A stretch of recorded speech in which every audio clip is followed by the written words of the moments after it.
You know, it all kicks off with this simple, really chilling thought. Our protagonist, an assassin, he looks at the rain and doesn't just see weather. He sees the universe itself acknowledging the death he's about to bring. That one line, right there, it sets the whole dark, fascinating stage for the story of transformation we're going to break down. So yeah, today we're diving deep into the story of a man who was literally forged in darkness, sent on one last mission, and faced with a single choice that changes absolutely everything. This is the story of an assassin, his target, and a betrayal. But not a betrayal of a person, a betrayal of a lifetime of conditioning. Okay, let's start at the beginning, where everything is brutally clear. The mission he gets from his master, it's completely stripped of any morality. It's just a checklist. And you can just feel the cold efficiency here, right? This is way more than a plan. It's a program, 3 steps, no emotion, no hesitation. This is the code he's lived by his whole life. Kill, take, and return. It's this simple, violent algorithm that's never, ever failed him. Until now. But see, when he gets to the Queen's ship, chaos has already beaten him to it.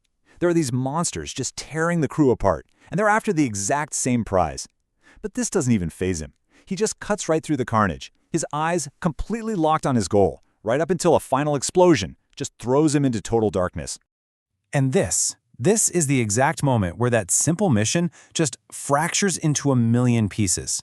After all that violence and fire, he wakes up to a reality that he just cannot comprehend. The brutal clarity of his whole world, it's about to be shattered. Imagine this. He wakes up on some desolate beach with this massive, probably fatal wound in his side. And who's kneeling over him? His target, the alien queen. Her hands are glowing, and she's literally stitching his flesh back together with her energy. The person he was sent to kill just saved his life. And with that single act, his entire world just implodes.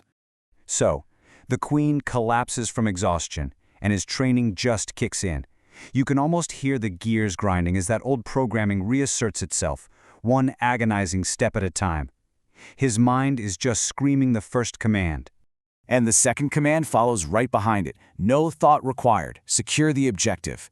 In his head, there's just no room for doubt or gratitude, only the cold, hard logic of the mission. And there it is, the final step. Complete the sequence. Return to the master who made him. It's so simple. He raises his blade over the unconscious queen, ready to finish the job. But the blade doesn't fall. For the first time, his body betrays his training. His hand is just frozen in midair. It's not even a conscious choice yet. It's a physical rebellion against a lifetime of murder. The programming has finally cracked. And in that moment, that hesitation, something new starts to bubble up. He doesn't even have a word for it. It's not pity, it's not compassion, but he describes it as a faint, almost uncomfortable light in a life that's only ever known darkness. The first crack in the armor. So, okay, his internal battle is one thing, but the external source of all his darkness, he's not far behind. Now our guy has to confront the very person who made him into a killer in the first place, his master. The days that follow are incredibly tense. He survives another attack, and the queen saves him again, but this time by placing the core itself inside his chest, literally binding their fates together. But his past, it's inescapable. His master finds them, and that forces the ultimate choice. And the master's command is just so calm, so absolute. It's not a request, it's just a restatement of reality as the assassin has always known it. He's just saying, look, there is no other path. Kill her. Come home. But it's too late. That internal algorithm has been completely rewritten. His old code was all about taking and obeying, but his new purpose, born from that one act of mercy, is to protect and preserve. For the very first time in his life, he draws his blades against his master. After a short, intense fight, the master just stops. And he says this. It's a stunning moment. It's not forgiveness, but it is acknowledgement. He sees the change in his creation, this light that he didn't put there, and with one final ominous warning, in 3 days they will come, he just vanishes. With his past finally confronted, our protagonist fully embraces his new future. He's not an assassin anymore. He is a guardian, sailing with the queen toward the ghosts of her past. They arrive at what was once her home, a floating settlement that's now just ruins. The silence is absolute. The kind that feels heavy, you know? It's a graveyard, scarred with blood and claw marks, a horrifying testament to the slaughter that took her people.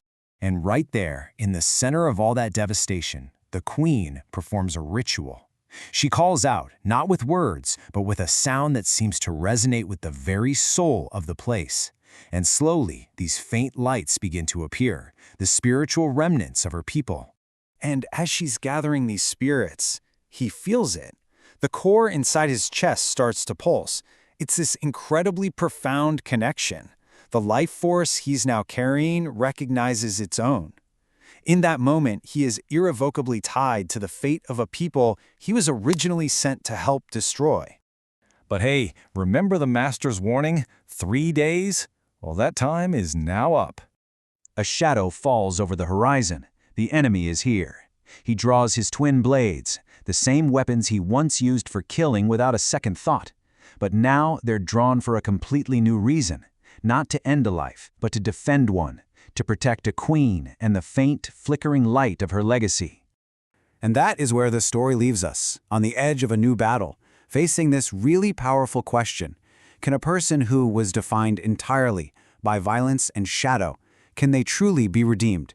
Can a real, genuine light be born in the deepest kind of darkness?